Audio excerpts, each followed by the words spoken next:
ಸ್ನೇಹಿತರೆ, ಸಂಜೆ ಟೈಮಲ್ಲಿ ಸ್ನ್ಯಾಕ್ಸ್ ತಿನ್ನೋಕ್ಕೆ ಏನಾದರೂ ಬೇಕಾಗುತ್ತೆ ಅಲ್ವಾ, ಅದಕ್ಕೋಸ್ಕರ ಆಲೂಗಡ್ಡೆ ಬೋಂಡ ಮಾಡೋಣ ಅಂತ ಅಂದ್ಕೊಂಡಿದ್ದೀನಿ. ಬನ್ನಿ ಇವಾಗ ಆಲೂಗಡ್ಡೆ ಬೋಂಡ ಯಾವ ಥರ ಮಾಡೋಣ ಅಂತ ಹೇಳ್ಕೊಡ್ತೀನಿ. ಸ್ನೇಹಿತರೆ, ಅದಕ್ಕೆ ಎರಡು ಆಲೂಗಡ್ಡೆ ತಗೊಂಡಿದ್ದೀನಿ. ಸ್ವಲ್ಪ ನಮಗೆ ಎಷ್ಟು ಬೇಕೋ ಅಷ್ಟು ಎಣ್ಣೆ ಹಾಕಿ ಸ್ವಲ್ಪ ಬಿಸಿ ಮಾಡ್ತಾಯಿದ್ದೀನಿ. ಇವಾಗ ಕಟ್ ಮಾಡ್ಕೊತಿದ್ದೀನಿ ನೋಡಿ, ಆಲೂಗಡ್ಡೆನ ಸ್ವಲ್ಪ ಸಣ್ಣ ಕಟ್ ಮಾಡ್ಕೊತಿದ್ದೀನಿ. ಸಂಜೆ ಟೈಮಲ್ಲಿ ಏನಾದರೂ ತಿನ್ಬೇಕು ಅನ್ನಿಸ್ದಾಗ ಈ ಥರ ಒಳ್ಳೆ ಚೆನ್ನಾಗಿರುತ್ತೆ. ಇದೇನು ಒಂದು ಅರ್ಧ ಗಂಟೆ ಕಾಲು ಗಂಟೆಲೇ ಮಾಡಿ ಮುಗಿಸ್ಬೋದು. ಇದೇನು ದೊಡ್ಡ ಕೆಲಸ ಏನಿರಲ್ಲ. ಇವಾಗ ನೋಡಿ, ಚೆನ್ನಾಗಿ ಇವಾಗ ಕಟ್ ಮಾಡ್ಕೋಬೇಕು. ನಮ್ಗೆ ಯಾವ ಸೈಜ್ ಬೇಕೋ ಆ ಸೈಜ್ ಕಟ್ ಮಾಡ್ಕೊತಿದ್ದೀನಿ. ನಾನು ತಗೊಂಡಿರೋದು ಈಗ 2 ಆಲೂಗಡ್ಡೆ. ಅಂದರೆ ನಿಮಗೆ ಎಷ್ಟು ಬೇಕಾಗುತ್ತೋ ಅಷ್ಟು ತಗೊಳ್ರಿ. ಇವಾಗ ನಮ್ಮ ಮನೇಲಿ ಜಾಸ್ತಿ ಜನ ಇರಲ್ಲ. ನಾನು, ನಮ್ಮಪ್ಪ ಮತ್ತು ನಮ್ಮಣ್ಣ ಅಷ್ಟೇ 3 ಜನ ತಿನ್ನೋದು. ನಮ್ಮಮ್ಮ ತಿನ್ನೋದಿದು. ಎರಡನೇ ಆಲೂಗಡ್ಡೆಗಳನ್ನ ಕಟ್ ಮಾಡ್ಕೊತ ಇದ್ದೀನಿ. ಇವಾಗ ಅಲ್ಲಿ ಎಣ್ಣೆ ಕುದಿಯೋಕೆ ಇಟ್ಟಿದ್ದೀನಿ, ಸಣ್ಣಗಿರಲಿ. ಅದು ಕುದಿಯೋವಷ್ಟೊತ್ತಿಗೆ ನಾನೆಲ್ಲ ರೆಡಿ ಮಾಡ್ಕೊತಿದ್ದೀನಿ.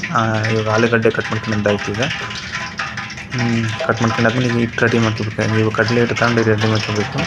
ನೋಡಿ, ಎಣ್ಣೆ ಕುದಿಯೋಕ್ಕೆ ಬರ್ತಾಯಿದೆ. ಈಗ ಎಣ್ಣೆ ಕುದಿಯೋವಷ್ಟರಲ್ಲಿ ನಾನೀಗ ಕಡಲೆ ಹಿಟ್ಟು ಮತ್ತು ಎಲ್ಲ ಕಲಸ್ಕೊಂಡು ರೆಡಿ ಮಾಡ್ಕೊತಿದ್ದೀನಿ. ನೋಡಿ, ಆ ಕಡಲೆ ಹಿಟ್ಟು ಮತ್ತು ಅದಕ್ಕೆ ಎಷ್ಟು ಬೇಕೋ ಅಷ್ಟು ಉಪ್ಪು ಮತ್ತು ಖಾರ, ಸ್ವಲ್ಪ ಸೋಡಾ ಪುಡಿ, ನಿಮಗೆ ಎಷ್ಟೆಷ್ಟು ಬೇಕೋ ಅಷ್ಟು ಹಾಕ್ಕೊಳ್ರಿ. ನನಗೆ ಎಷ್ಟೆಷ್ಟು ಬೇಕೋ ನಾನು ಹಾಕ್ಕೊತಾ ಇದ್ದೀನಿ. ನೋಡಿ, ಇವಾಗ ಚೆನ್ನಾಗಿ ಮಿಕ್ಸ್ ಮಾಡ್ಕೊತಾ ಇದ್ದೀನಿ.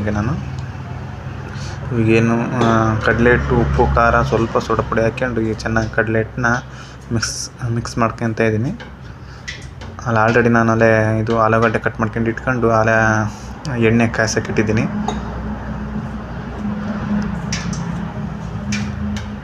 ನೋಡಿ, ನಿಮಗೆ ಯಾವ ಥರ ಬೇಕೋ ಆ ಥರ ಸಣ್ಣಗೆ ಹದವಾಗಿ ಹಿಟ್ಟನ್ನ ಕಲಿಸ್ಕೊಳ್ರಿ. ಅಂದರೆ ತೀರಾ ಇದನ್ನು ಕೂಡ ಆಗಬಾರ್ದು.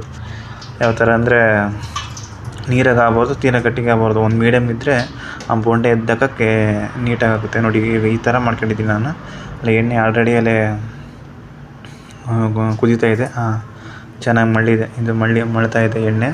ಇವಾಗ ಬನ್ನಿ ಎದ್ದಾಕೊಂಡು ಈಗ ನೋಡಿ, ಆಲೂಗಡ್ಡೆ ಮತ್ತು ಕಡಲೆ ಹಿಟ್ಟನ್ನ ಯಾವ ಥರ ಎದ್ದಾಗ್ತಾಯಿದೆ ನೋಡಿ. ಈ ಸಂಜೆ ಟೈಮಲ್ಲಿ ಈ ಥರ ಸ್ನ್ಯಾಕ್ಸಿಗೆ ಹೊರಗಡೆ ತಿನ್ನೋದಕ್ಕಿಂತ ಮನೇಲೆ ಮಾಡ್ಕೊಂಡು ತಿಂದರೆ ಇಷ್ಟು ನಮಗೆ ತೃಪ್ತಿ ಇರುತ್ತೆ. ಹೊರಗಡೆ ಆಹಾರನೂ ತಿಂದಲೇ ಮನೆಯಲ್ಲೇ ತಿನ್ಬೋದಂತ ಈ ಥರ ಮಾಡ್ಕೊತಿದ್ದೀನಿ. ಏನೋ ಸ್ವಲ್ಪ ಶ್ರಮ ಪಡಬೇಕಾಗತ್ತೆ ಅಷ್ಟೇ. ಏನು ಶ್ರಮ ಅಂದರೆ ಒಂದು ಕಾಲು ಗಂಟೆ, 15 ನಿಮಿಷ, 20 ನಿಮಿಷ ಒಂದು ಸ್ವಲ್ಪ ಕೆಲಸ ಮಾಡಿಬಿಟ್ರೆ ಮನೆಯಲ್ಲೇ ಇದು ರೆಡಿ ಮಾಡ್ಕೊಬೋದು. ಎಲ್ಲಿ ಹೊರಗಡೆ ತಂದು ತಿನ್ನೋ ಅಭ್ಯಾಸನೂ ತಪ್ಪುತ್ತೆ, ಯಾರಿಗೇನೋ ತಿನ್ನೋ ಅಭ್ಯಾಸ ಇದ್ದರೆ.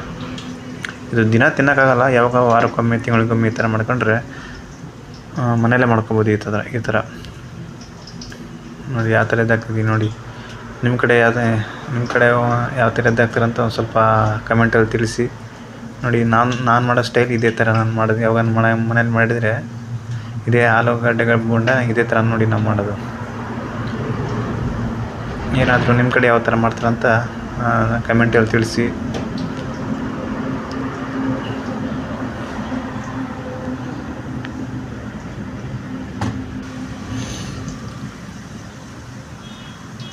ನೋಡಿ, ಇವೆಲ್ಲ ಎದ್ದಾಕಿದ್ಮೇಲೆ ಆಲೂಗಡ್ಡೆ ಬೋಂಡ ಎಲ್ಲ ಎತ್ತಾಕಿದ್ಮೇಲೆ ಇವಾಗೆಲ್ಲ ಕುದೀತಾ ಇದೆ. ಈಗ ಚೆನ್ನಾಗಿ ಒಂದು ಹದವಾಗಿ ಬೇಯಿಸ್ಬೇಕದು. ಬೇಯ್ತಾ ಇದೆ ನೋಡಿ. ಇವಾಗೆಲ್ಲ ಒಂದು ಸೈಡ್ ಎಲ್ಲ ಬೆಂದಾಗಿದೆ ಅದು. ಇವಾಗ ನಾವು ಬೆಂದಿರೋ ಇದು ಒಂದು ಕಡೆ ಪಾರ್ಟ್ನ ಇನ್ನೊಂದು ಕಡೆ ತಿರುವಾಕ್ಬೇಕೀಗ. ಯಾಕಂದರೆ ಒಂದು ಕಡೆ ಬೆಂದಿದೆಯಲ್ಲ, ಇವಾಗ ಇನ್ನೊಂದು ಕಡೆ ಬೇಯಿಸೋಕ್ಕೆ ತಿರುವಾಕ್ತಾ ಇದ್ದೀನಿ. ಇಲ್ಲಾಂದರೆ ಒಂದೇ ಕಡೆ ಇಟ್ಬಿಟ್ರೆ ಅವೆಲ್ಲ ಸೀದೋಗ್ಬಿಡ್ತವೆ, ಕರಗಾಗ್ಬಿಡ್ತವೆ. ನೋಡಿ, ಒಂದೊಂದೇ ಎತ್ತಾಕ್ಬೇಕು, ಸೂಕ್ಷ್ಮ ಹಾಕ್ಬೇಕು. ಯಾಕಂದರೆ ಎಣ್ಣೆ ಸಿಡಿತಾಗಿರ್ತದೆ. ನೋಡಿ, ಒಂದೊಂದೇ ಹಾಕ್ತಾಯಿದ್ದೀನಿ ಈಗ. ಇದೊಂದು ಸ್ವಲ್ಪ ಹದವಾಗಿ ಬೇಯಿಸ್ಕೊಂಡು ನೋಡಿ. ಒಂದು ಕಡೆ ಅಲ್ಲೇ ರೋಸ್ಟ್ ಆಯಿತು. ಇವಾಗ ಇನ್ನೊಂದು ಕಡೆ ರೋಸ್ಟ್ ಮಾಡ್ತಾಯಿದ್ದೀನಿ, ಅಂದರೆ ಬೇಯಿಸ್ತಾ ಇದ್ದೀನಿ. ಚೆನ್ನಾಗಿ ಸ್ವಲ್ಪ ಬೇಯಲಿ ಇದು.